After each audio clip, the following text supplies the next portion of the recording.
Fala, meus queridos alunos, nós estamos aqui mais uma vez com vocês, trazendo alguns conhecimentos nesta área que é a filosofia. Nós vamos desenvolver, na verdade, dar continuidade ao estudo da lógica, que é um estudo importante, é algo muito útil a todos nós e faz parte hoje, claro, com o avanço da tecnologia, com a necessidade de estudos mais apurados e com o próprio avanço científico, né, tudo isso aí avançando tanto dentro da nossa intelectualidade, a lógica se tornou, claro, um imperativo para nós que somos seres humanos e que precisamos, na verdade, constituir mais conhecimentos, tá? Bom, nós temos então, claro, a necessidade de passar algo básico a vocês. O conhecimento raso, prévio, que não seja uma coisa tão aprofundada para que você não tenha necessariamente tanto dilema a tratar deste conteúdo. No nosso interesse aqui é trazer para vocês algumas noções, tá?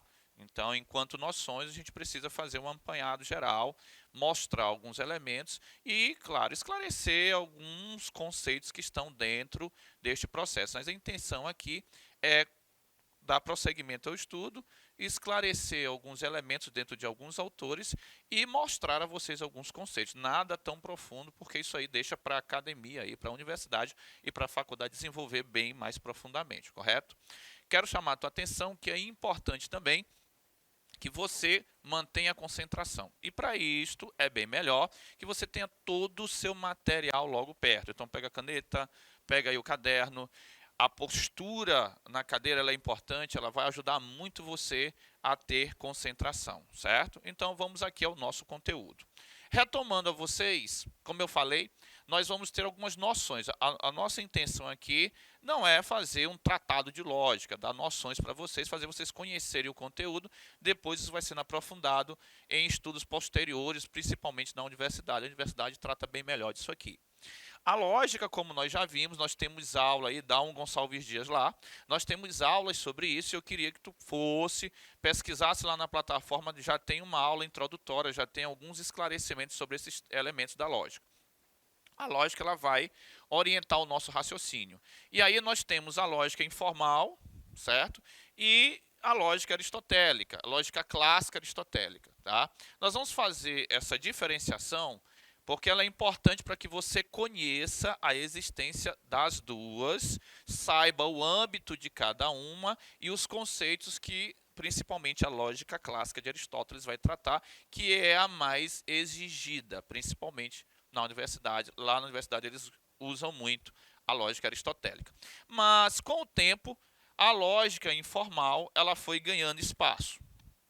A lógica como orientação do raciocínio, ela precisa também tocar o cotidiano. Então, essa lógica informal, ela está presente no cotidiano. Tá? Olha aqui, nós vamos fazer uma análise, certo, das estruturas do cotidiano. Certo? Estruturas ligadas ao cotidiano humano. Ligadas ao cotidiano. Ok? Então, veja só. Durante o nosso percurso da intelectualidade ou do estudo, ou até mesmo da pesquisa normal, colocada em conceitos, nós desenvolvemos a nossa linguagem. Então, nós temos uma determinada linguagem dentro do cotidiano. Esse cotidiano nosso, nós desenvolvemos uma determinada linguagem. Esta linguagem, ela precisa de um estudo apurado. Então, quando eu vou desenvolver um estudo, através desta linguagem que eu desenvolvo no cotidiano, tá, eu vou me ocupar da lógica informal. Por exemplo, você vai prestar atenção, você vai notar, você vai conseguir reconhecer a lógica informal, por exemplo, dentro dos elementos que estão em jornais. Olha. Geralmente, essa linguagem usada no jornal, que não é necessariamente uma linguagem tão erudita, não é uma linguagem tão formal, ela tem uma lógica estabelecida e o estudo dela, a lógica informal também desenvolve. Tá? Nós temos revistas, ela está presente também em revistas, certo? Você tem vários artigos em revistas, vários escritos em revistas, vários textos desenvolvidos que mexem com o nosso cotidiano, com a nossa linguagem. Não é uma linguagem tão erudita, tão rebuscada, não é uma linguagem formal. E fora desta linguagem formal, então, a lógica informal vai atuar para fazer um julgamento destes conteúdos, dessa estrutura de pensamento e dessa arquitetura do pensamento, formulando o texto e a própria linguagem, transformando em ideias, ok? Então, nós vamos também perceber que está presente na internet, olha, é um fenômeno também muito ligado aos elementos da internet, as redes sociais, por exemplo, que são elementos que têm um campo de estudo muito grande e, claro, merece a nossa observação cada vez maior. E aí as redes sociais também ganham espaço e a lógica informal passa a atuar dentro desses elementos. As relações interpessoais, por exemplo, a forma como as pessoas trocam dentro do cotidiano suas informações, a forma como elas falam, a forma como elas estudam este processo de comunicação dentro de uma linguagem informal do cotidiano e das nossas palavras mais usuais, das nossas ideias expressas através desses termos, dessa linguagem usual, corriqueira e até mesmo ali usada o tempo inteiro dentro do nosso percurso de vida. Então, a lógica informal, ela vai introduzir estudos, ela vai fazer uma análise criteriosa dessas estruturas que nós usamos enquanto linguagem do cotidiano, correto? A linguagem do cotidiano, ela é muito importante, nós não podemos desprezá-la, pelo contrário, fica aqui essa observação. Ela é muito importante. Ela merece todo o nosso carinho, toda a nossa apreciação e estudo. A linguagem que nós usamos coloquialmente, cotidianamente, ela é muito fértil, cheia de símbolos e significados, daí ser um grande objeto para os nossos estudos. Às vezes vocês pensam, às vezes nós pensamos que esta linguagem que nós usamos corriqueiramente fora de um padrão erudito, ou então fora de um padrão formal, tá? Ela não tem necessariamente nada a ver com um estudo mais apurado. E aí é o contrário. Ela é muito bela, ela traz uma rede de significados muito complexa que precisam ser elucidadas, estudadas, esclarecidas e até mesmo conhecidas conceitualmente. A lógica informal vai agir dentro deste processo, correto? Mas nós temos a famosa lógica clássica. Olha aqui. A lógica clássica. A lógica clássica, claro, desenvolvida por um dos grandes pensadores da humanidade, Aristóteles. Aqui nós temos o nosso patrono da lógica, Aristóteles. É bom deixar muito claro que Aristóteles ele escreve o Organon, uma obra muito importante, certo? O Organon, ok? Esta obra ela vai se ocupar de um elemento fundamental que é uma novidade para a época, que é a sistematização.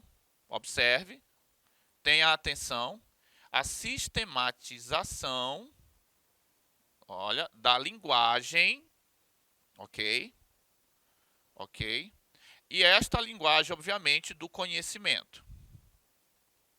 Perceba que este elemento chamado conhecimento, ele vai estar alicerçado em duas vias diretas, que na época não havia separação, mas hoje nós separamos. Este conhecimento, ele vai estar alicerçado tanto à filosofia, a linguagem que produz o conhecimento na filosofia e a linguagem que produz o conhecimento na ciência.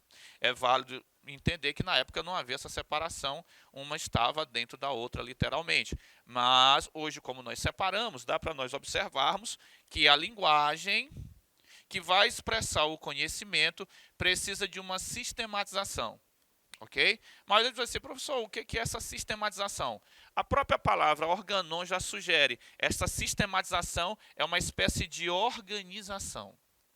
Então, veja só, eu preciso formalizar, eu preciso estruturar de uma outra maneira, de uma maneira muito mais analítica, prescritiva e conceitual a linguagem. Assim, eu vou organizá-la para saber aquilo que pode ser dito e a forma como as coisas podem ser ditas.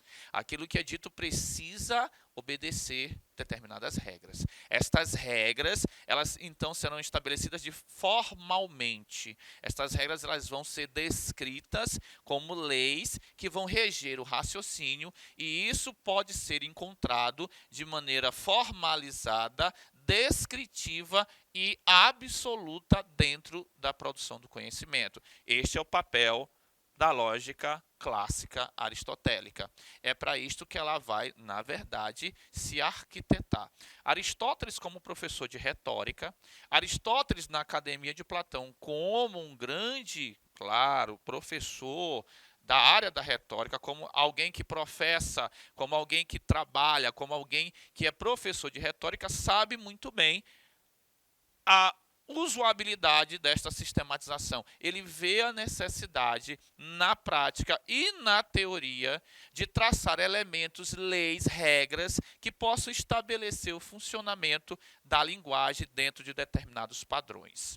Então, o que nós vamos, na verdade, construir? Essa lógica clássica, ela vai construir leis, regras, padrões, ó, para o desenvolvimento, ok, do conhecimento, da estrutura do conhecimento. Perfeito? Então, agora eu vou seguir leis, regras e padrões estabelecidos para a construção do conhecimento. Eu não posso fazer de qualquer jeito, não pode ser de qualquer maneira e não pode ser da forma que eu quero. Eu preciso obedecer às leis que serão estipuladas, às regras que serão determinadas e os padrões que serão criados para assim desenvolver a estrutura do conhecimento que eu vou construir. Bom, Aristóteles está intentando com isso o que, professor? Sistematizar, organizar. Ele vai ordenar o processo de criação do conhecimento. Certo? Olha que coisa importante, olha que grande contribuição Aristóteles vai trazer para a gente. E aí você vai fazer a pergunta, como é que ele faz isso, professor? Bom, durante a obra, ele vai estabelecendo os conceitos, tá? Então ele vai arquitetar, construir, delinear os conceitos, tá? Básicos deste funcionamento da estrutura do conhecimento, obedecendo uma sistematização e uma lógica. Tá? Então, ele desenvolve os conceitos básicos para isto. Bom, esses conceitos básicos, nós já temos uma aula sobre isso também.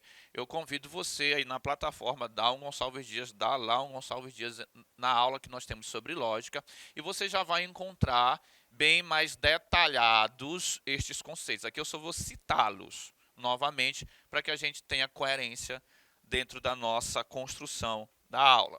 Dentre os conceitos básicos, nós temos o conceito de termos.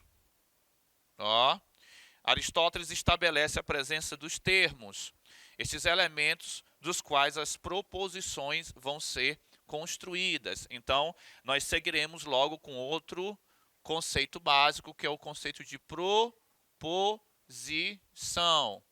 A proposição enquanto enunciado, enquanto juízo, enquanto construção linguística, utilizando os termos para tal empreendimento. Mais uma vez, na plataforma nós temos uma aula sobre isso, dando exemplos. Eu não vou conceituar novamente, porque lá nós já temos uma aula sobre isso. Vai lá e dá um Gonçalves Dias que tu vai perceber que nós temos aulas sobre isso. E essas proposições vão gerar o quê? Os silogismos. Olha só. O agrupamento destas proposições, a união dessas proposições, levados a uma conclusão, eu tenho ali a presença de um silogismo, perfeito? Então, esses conceitos básicos eles vão começar a surgir, e esses conceitos básicos eles vão servir como carro-chefe, como guia, como estrutura que vai ajudar muito a você construir um conhecimento que tenha uma sistematização, uma organização maior. E aí ele para por aí, professor? Não, ele vai construir mais elementos. Por exemplo, ele vai trazer o que a gente conhece como os princípios da lógica. Olha só. Ele vai trazer para a gente o que a gente conhece como os princípios da lógica. certo? Dentro desses princípios da lógica, ele vai citar pelo menos 3 para a gente que são fundamentais. Esses princípios vão ajudar na condução, na arquitetura e na construção do pensamento e na transformação dele em linguagem tanto escrita como a linguagem oral ou até mesmo a linguagem privada, né? O nosso Wittgenstein tanto falava sobre ela. Então, nós temos também a presença dos princípios da lógica. O princípio de identidade, tá? Nós temos o primeiro princípio, identidade, certo?